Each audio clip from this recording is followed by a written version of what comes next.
It's Tuesday, January 8th, 2013. Welcome to Capital Conversations. I'm Marty Owings.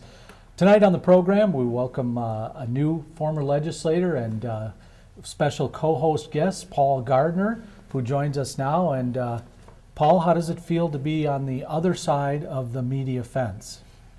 Well, you know, Marty, the media kind of ignored me when I was in the legislature for 4 years, so I don't really know what it was like on the other side of the fence. But I'm happy to be here and have a conversation with one of my former colleagues and a freshman in the minority. Yeah.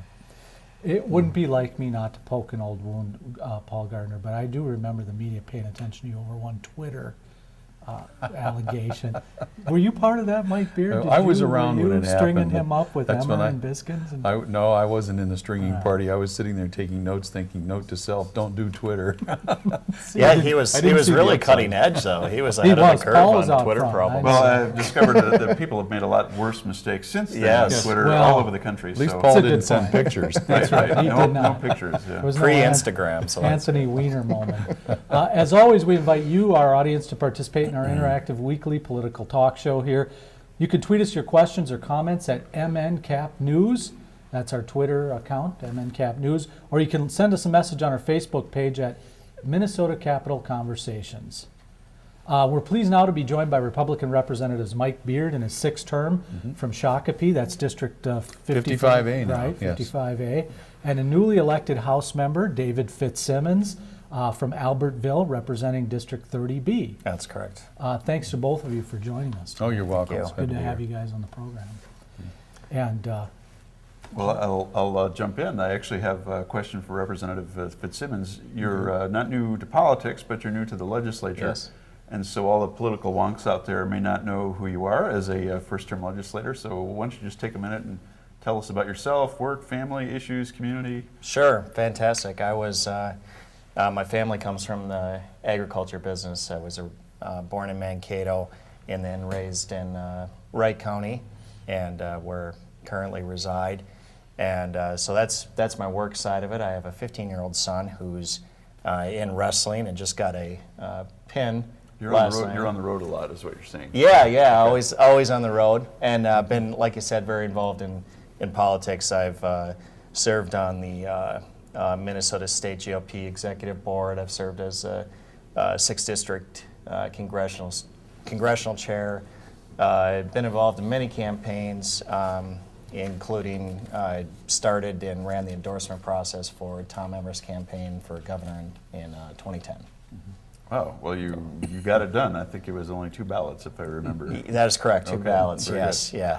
Well, thanks for coming. And tell us a little bit about your district in Wright County. My district is Albertville and St. Michael and Otsego and Hanover. And so it was mostly Joe McDonald's district with some parts of Joyce Pepin's. And it's a very exurban, really on that border of urban and rural, has a lot of components of both. And so it's, a lot of variety in the district. And did you have a good time today with your family coming to see you sworn in? Absolutely. I had my son and my father on the floor with me, so that was really a special moment to have. And as I'm sure you gentlemen know, it's that's, I think that's part of the privilege side. There's a lot of hard work and difficult times involved, but so it's nice to enjoy the times when it's. And did your family do what my mother did when she sat through the 4th or 5th voice roll call vote and just go, "Oh my goodness, how long is this going to go?" We were a little crammed in, and so I think the biggest thing was the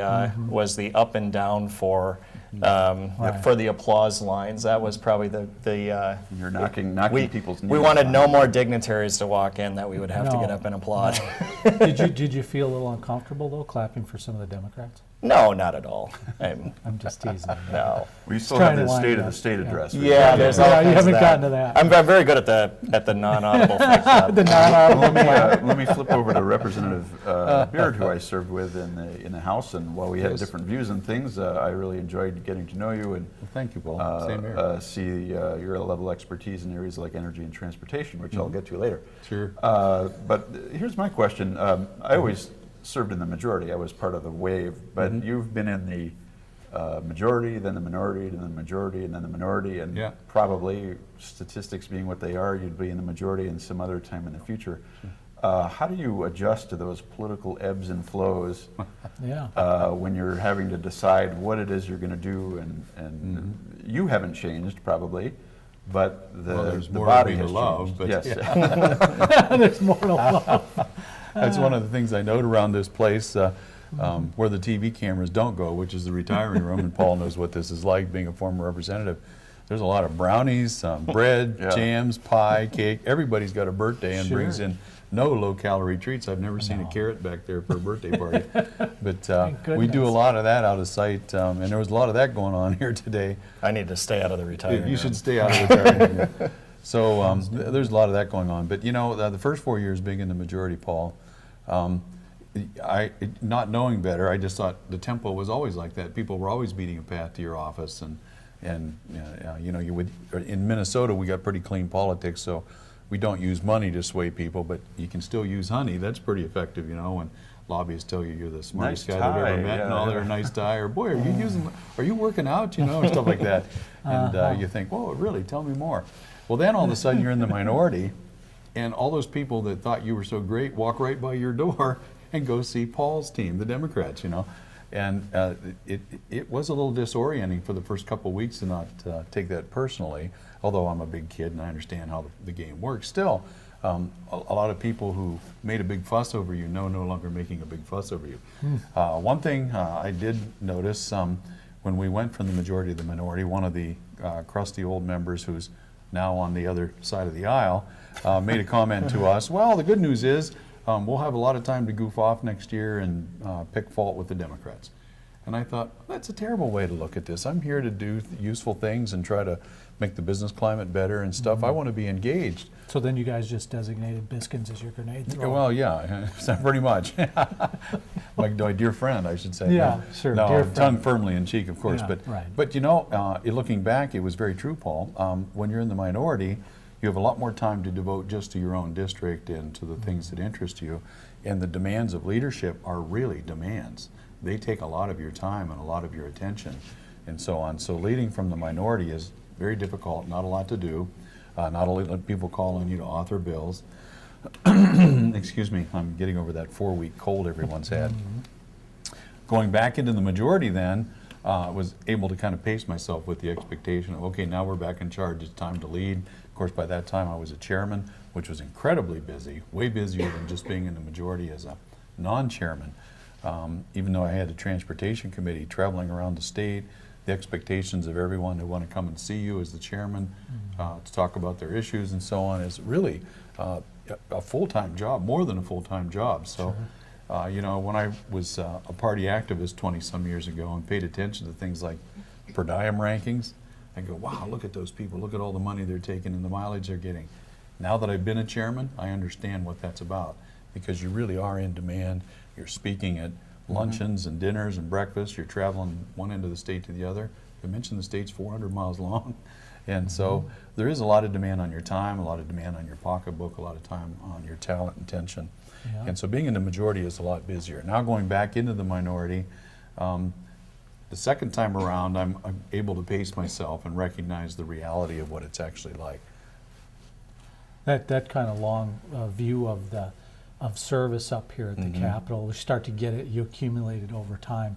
Do you think something that you can pass on to a new person like Representative FitzSimmons, or you can Oh, yes. help him, you know, to understand the ebbs Yeah. and flows in ways that make sense? Did you have a mentor coming in? I did. I had a couple folks who took me under wing. I think Representative Gunther was certainly one. Mark Biskins was one, although from a different perspective.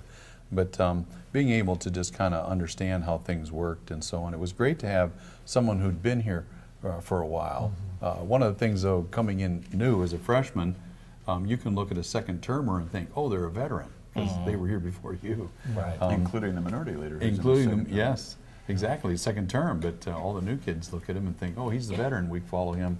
And he's a good guy, don't get me wrong. I'm glad that he's the minority No, leader. I was hoping for some criticism. I will say that was the nicest, Minnesota nicest resolution to a point of order I think I've ever Wasn't seen that today though? with Representative Murphy and Representative Doubt. There was not fire breathing, but it was an assertion of a point and Yes. It was very eventual civil. resolution, I was shocked. Yes, Well, it was it's very different, civil. quite different in the House than I think it will be, and we'll get to that in the Senate side Yeah. where David Hann is over there.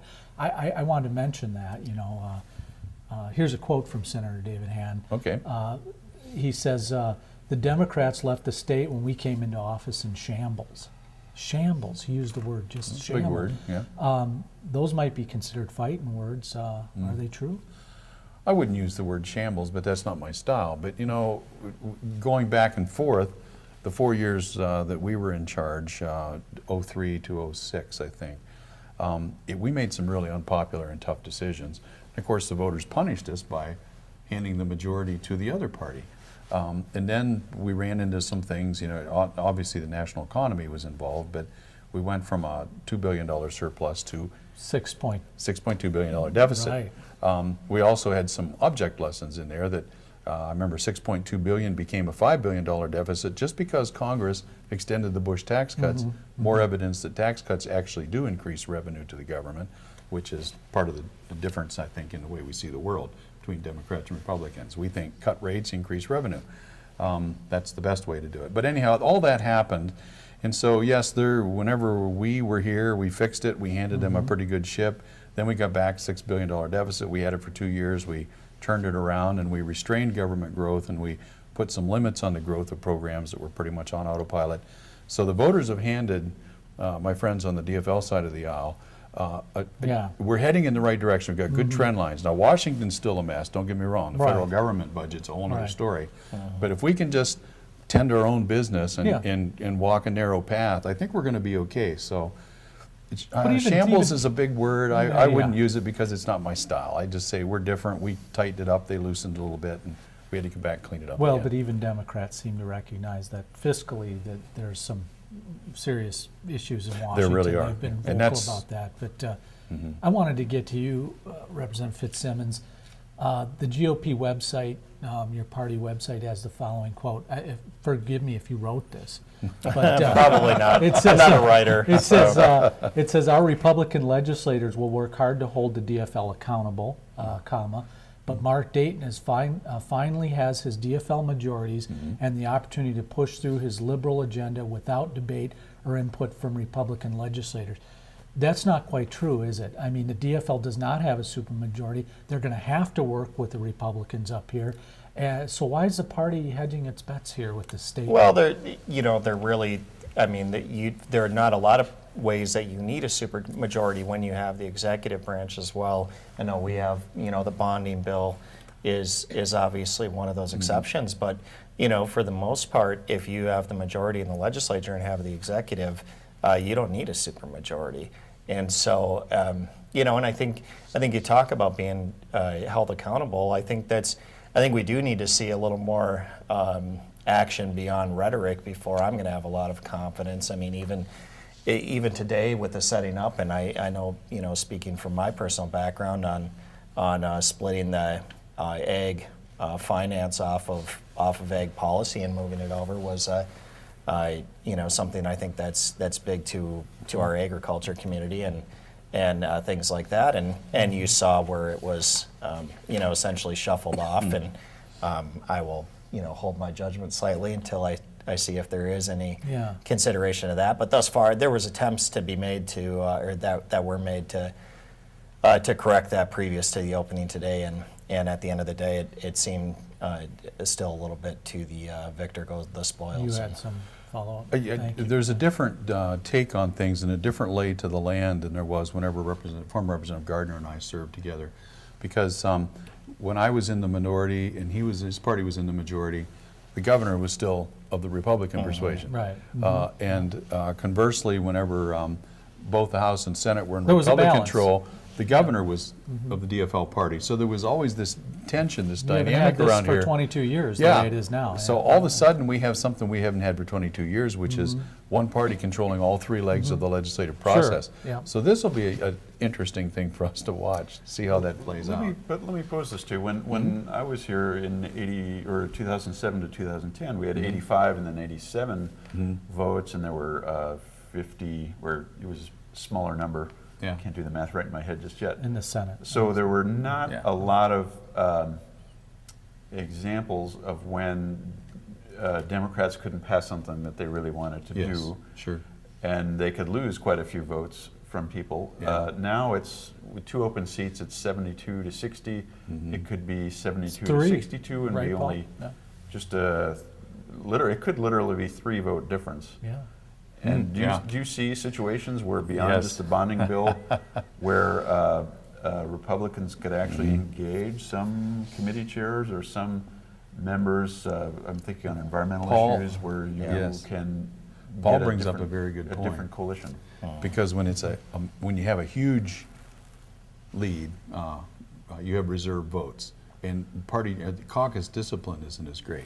Yeah. Whenever it's a small lead, like the most tense years we had were the years that the GOP was in charge of the House by 2 votes. votes. Because any one member 2005 then and was a 6. kingmaker. Right, And that that's was right. just too much temptation for many of the members to handle. When one member could hijack the whole process. You remember the day we couldn't even recess on the floor because one of our members was having a snit. and wouldn't That vote was for before I recess. came, but I think it was 2005 and 6 when it was 68 Yes. to 66, Yes, and there then you I go. came in after that. Yeah, and so that's when former minority leader Marty Seifert got to give his famous 45-minute history lesson on Minnesota's famous, great speech, I'm told. But anyhow, I whenever remember that. whenever things are really tight like that, it does change caucus dynamics and what happens on Sure. the floor. So, Well, so what Republicans did when they were in a very small minority was do a lot of amendments to sort of catch people on votes and things. And it Yeah. was very rare that there was an amendment where even the Republicans thought they could get enough votes to swing it. Now it's a different story. It is, And I think floor sessions could be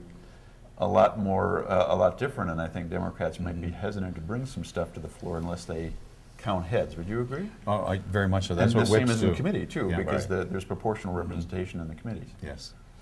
And that's going to be more pressure, I think, on the whips. You're going to have to work together. They'll kind of count noses and see where things are, count votes, I guess, better way to say that. There could be some things where we would really work on things. And I was talking to some of the new freshmen from my area about what's it going to be like down there. And I said, well, the only reason we're important here in that process, besides just being a voice for our districts, is 81 votes for the bonding bill. That means that there's going to be 7 or 8 of us that have to vote for a bonding bill if we're going to have a bonding bill. Yeah. And then who are those 7 or 8, and what do we cooperate on that we get for it? That's going to make a really interesting dynamic in our own caucus. That's what the people want. They want you to work They together. want right? us to work But together. as a We will. Democrat, I don't want to encourage you, but it seems like instead of, you might have the enticement if you were really behind in the numbers to just phone it in sometimes, No. but here you actually have to be engaged, Yes. be in your seats in committee. We do, yes. And vote, and not that I'm trying to encourage you to do that. No, but I do think there's, and I can only assume that the Democrats are well aware and got a little taste of it even today, where we can pin off, something like a ag issue, and basically put then, there's 80% of their members can say, well, I don't care, we're fine, we'll stick with but it's those margins, like you talked about, and can get into small margins, that in their district it matters. And so, whether that's on, agriculture or things in, environmental things, I think I could see it in education. I mean, some of the DFL members come from districts that are very, disadvantaged in some of the funding formulas and things in that nature. So I think they're on the periphery and the margin. I think they're going to have they're going to have to be very tight on making sure they don't allow any flake off. And I think that gets back to what we're kind of focused on, and I think the governor's kind of set the tone, and I agree with him on this. The budget is going to be job one here. We've got to get, and we'll be encouraging our DFL friends to walk the straight and narrow path. We've already paid the political price to ratchet budget growth down to about 4.5%, 5%. If we can hold that, this state's going to be in really good shape if and when the recovery hits. But we've already got institutional statutory expectations of 9, 10, 11% growth, which is where we get the $1.2 billion deficit. That's built right into our laws. And and you got $1 billion you got to pay back to education. we got another $1 billion. Now we've already dropped almost $1 billion onto the education shift because of the hard work we did last time as a GOP caucus. Right. That doesn't grab a lot of headlines because that all happens automatically just over at, MMB transferring money to the rainy day fund, the cash flow account, and we got the statutory requirement. Any surplus beyond that automatically goes to school shift. So it was, 2.4, now it's down to 1 point something, and it's falling. So we've set that up, so we've handed that to our friends on the DFL side. We'll encourage them to find some more surplus so we get that paid off. So. Good. We're going to check in with our social media sphere. Cliff, what do we have? Anything from the what's going on out there in the Twitter universe? Well, on the Twitter universe, one of the big questions is actually non-political. On all fronts, it is actually about the football game, the Packer-Viking game. All right. What are your thoughts on that? Are you Packers fans? I'm a Vikings fan, and that was a very sad game to watch. But I think putting it in perspective, the week before was a great victory, and save for a 10-yard further run, it would have been even greater. But that was I think obviously the Vikings were a team that no one expected a lot out of, and for them to get into the playoffs like that and to square up against the Packers and really be in that game, too. Yeah. I mean, it didn't necessarily look like it towards the third quarter there, but there was for the first half anyway. They hung in there, and I think definitely overperformed their expectations. So sometimes that's it. You, Mike Beard, what's the story? Well, Marty, as you know, I'm a Steeler fan. I've been since I was a little kid. Yeah. Although I adore the Vikings. Your They're team good didn't people. make it this year either. No, my team didn't make it. Ben. So I'm cheering for the Vikings, But Yeah. a couple years ago, first I got to say I'm a football fan. Right. The first thing is I want a great game. So I think the Steelers and the Packers a couple years ago, great football game. Even though I love the Steelers, I think the best team won the game that night. Yeah. So I watched 2 weeks ago when the Vikings played the Pack, and I'm pulling for the hometown team, the underdogs, and they played a great game. I think we all agree the fans got their money's worth. Sure. I wish it would have been a little closer and you had a better money's worth thing this time. Is it fair to say you can be more open and honest about your support of football now that the stadium decisions have been done, and you don't have to be seen as your language doesn't have to be interpreted? Paul, my only regret is that every freshman here didn't get to experience the pressure of what that was like. Otherwise, they'd be sending us all thank you notes for getting the stupid stadium deal out of the way for the next 30 years so we can concentrate on other things. I was actually between the Twins and the Right. Vikings, so I missed both of those. Oh, my word. Oh, you lucked out. I got to do them both. Whoa, what a deal. Well, we got time for a couple more questions before we have to let you gentlemen get back to your important work. But various DFL aligned groups want results from their support during the course, last that's natural. election cycle, right? Just as the GOP groups did. Sure. When you guys were in the majority. Labor unions are likely to push for the state to allow unionizing home health care workers. You've got, discussion about legalizing same-sex marriage on the heels of the amendment that were defeated. And, I do want to take some time tonight to get into why you guys think the amendments were defeated. And, David FitzSimmons, I know as a political strategist, regardless of what hat you're wearing, you can appreciate the missteps of your party during that and what happened, and I'd love to hear your analysis on it. But to this question about the DFL agenda, Right.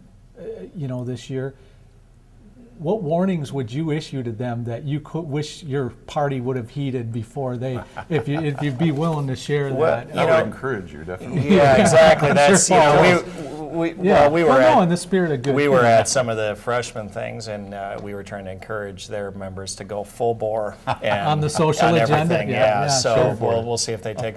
But honestly, a lot of their, and they have an interesting component too. They have a not insignificant amount of members who had lost in previous elections are now serving again. So they're acutely aware. Those are my people. Of electoral back and forth, and so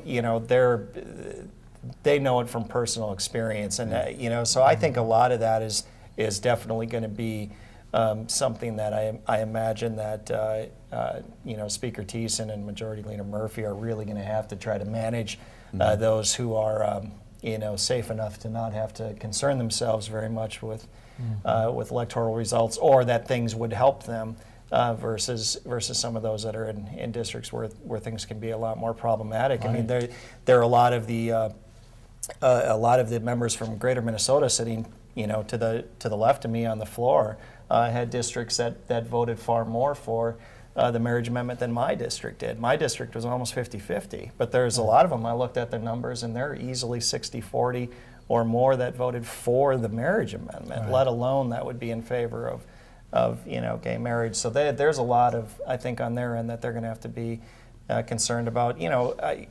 Daycare workers, things like that. I mean, now you're really hitting bread and butter issues. And my district is as Representative Beards is too. With so many two-parent working families and young families. I mean, the daycare centers and the in-home daycare centers are everywhere. And to really shoot on working parents, increased cost is going to be a tough thing. And again, there's a lot of those members from new DFL members that from the suburban areas that's going to be a tough sell. So it's a lot to manage on their end, not to Yeah. push the wrong buttons. Paul, questions? Well, there's so many we could try out. I don't know how we're doing on Yeah, good. time, but I'm looking forward to talking to you throughout the session. I may be here when Certainly. I'm not traveling for my day job. I'll be interested to see what you think of transportation proposals that have been coming out. Yeah. It's of course natural that transportation advocates, the people who do the work, say they need more money to fill out a backlog. I know you're in districts that Always have and straddle always major will. quarters. Yeah. But there is a legitimate infrastructure question there. We've been through the transportation funding debate before. Also be interested in your thoughts on where you think the DFL will go on the energy picture. That'll be fun. We did a lot. Interesting. Interesting is a better word. than But fun. also the issue of tax reform. I think Governor Romney Yes. even suggested things like cutting tax loopholes and broadening some taxes and lowering the overall. And Governor Dayton is talking about the potential for tax reform that don't include progressive tax increases. I'd be curious, probably don't have time now, to see if there's an opportunity for Republicans and Democrats to work together on cleaning up the tax code. I think that's probably our best chance for collaboration. I know- Bipartisanship? Governor Palenti had Mike Beck did a chair a committee several years ago that came out with a report 21st on Century Tax Commission. the tax commission had this report, and I know Commissioner not LaFrance, Commissioner Franz has been going around talking about it, and I think there's some things there You we said can who? Back? come again. Who did Mike, you say? Mike Veck he chaired Veck, it yeah, under the Palenti administration. Gotcha. Great report, and I think we did very little with it because we had the Senate and the House not in the same Right. of the same party or the same mind even. But I think now we've got a chance to actually do some things as long as we reward productivity and savings, and we can get away from the crony capitalism thing where we're cutting all kinds of tax breaks for special things that probably could stand on their own. I think you'd find bipartisan support for some of those things. So, Would you, do you think Republicans could support a revenue-neutral tax proposal, where you'd cut one tax here and raise it somewhere else? I think that we would certainly be willing to take a good discussion about it, because one of the things we're concerned about is the out-of-control growth of government. And we're not against more revenue as long as the revenue comes from the economic activity of the citizens, because the citizens are prospering. So if we can construct a tax code that allows and encourages the citizens to prosper in their business affairs, and that yields more revenue to the state, God bless them. I think that's a happy occurrence. So that's what we're looking for, some common sense approaches, broadening, lowering rates, broadening the base. I would contend one of the reasons we have such a whipsaw effect when we get into recessions is exactly because we have such a highly progressive tax rate, so that when the big income people take a hit, we see it more dramatically at the state level than we do when the middle class is in a sag. So just some of my contentions. Yes, I think it's a great discussion. I think there's a lot of room for bipartisan support for sensible tax reform. And I think there's a lot of it, and you brought up the other issue with transportation. I think it gets into a lot of that. There's some of the metrics that we've been going on maybe don't work so well. We have the gas tax is based on a per gallon. Well, as we've seen more efficient vehicle use, you see the gas tax revenue Right. having a tough Actually time. declining for the Right. first time in history. And I think we're getting a hook here. Oh, pretty soon, yeah. Is that right? No, we're good. Oh, we are, We got okay. 2 minutes or so. That's We'll my go. first time. You know, and the other thing is, minutes, as I something. talk to, especially in my district or going through my district, there's a lot of, speedy delivery and companies that deal with a lot of freight. Yeah. And the issue is if you go on our same approach to gas tax and increase gas tax, you really only exacerbate the problem, which is really a lot of the cost Well, the is citizenry is buried down going on to the be freight. upset with the 40 cent a gallon. Yeah, that was way over the ridiculous. top, and but I think No. maybe there might be some revisiting on how do you what do you get the revenue and from what way and what's There is an more- appeal from your principles, I'm assuming, of your user fee approach, though. Yes. But we're very now fond of the user fee. but what do you think of the idea of the mileage-based tax? I know some libertarians don't like the idea of some sort of chip in your car that tests to see how far you've driven and so on. but That there's sounds un-American yeah. right now. I just don't. But I think there's some possible combination with the drivers fees and tab fees and things like that that I think are a lot more look at the reasons that we're seeing We're not going to bring declines in back those revenue. testing facilities like the Ventura. Oh, Yeah, heavens. no. Or the unmanned cars now. Yeah, There's the, California yeah, that's legislation right. on unmanned And the cars. other thing in that is just making sure we get return on investment Yeah. on transportation projects. Make sure they're the right ones in the right places. I was part of the mileage-based user fee. I thought it was an interesting study, it was worth doing, but boy, I'm surprised at the buffeting I'm getting from some of my libertarian and conservative friends about how evil that is, and we should just stick with a simple tax like the gas tax, which actually only has 4 or 5 entities, I believe, in Minnesota, maybe it's 9, that actually pay it because it's leveled at the wholesale level. Right. So the possibility of fraud is You're very offering low. the choice of 2 evils to them. They got to pick something. They're Yeah. like in a vice. So I get it. Well, why but, don't you guys, this year, I think what you should put a bill on is for the cable companies to actually resolve our issues when we call up, 'cause have you ever called Comcast and tried to fix something? Anyway, sorry, apologies. There to- goes the screen. One less sponsor for the show. Paul Gardner, I think you got the tail end Yes, here. well, I'm just picking up my cues here, but we really appreciate your coming today. We let you off a little easy here. It was all Republicans tonight. Sure. But we're really glad to have you next week. We're going to mix it up a little bit. Go out on a limb here. This might be breaking journalistic tradition here. We're going to have a Republican and a Democrat Cool. together debating something, and also Sarah Walker from the Second Chance Coalition. That'll be an interesting discussion. So I appreciate that very much. discussion. Yeah. Well, Well, we'd like to thank our guests, of course, Representative David FitzSimmons, brand new, fresh off the farm. That's right. I mean, farm fresh, That's right? I Farm mean, fresh. isn't that? That's right. Farm fresh up County here? is that what that Whatever that smell phrase is? Yes, Yeah, that's it. you Smell of money, my grandpa You can take the said. boy out of the farm, but you can't take the farm out of the boy. Yes. And then also our old friend David, or Michael Beard here, Sure. Representative. That one too. And yeah, you're exactly right. They're biblical names.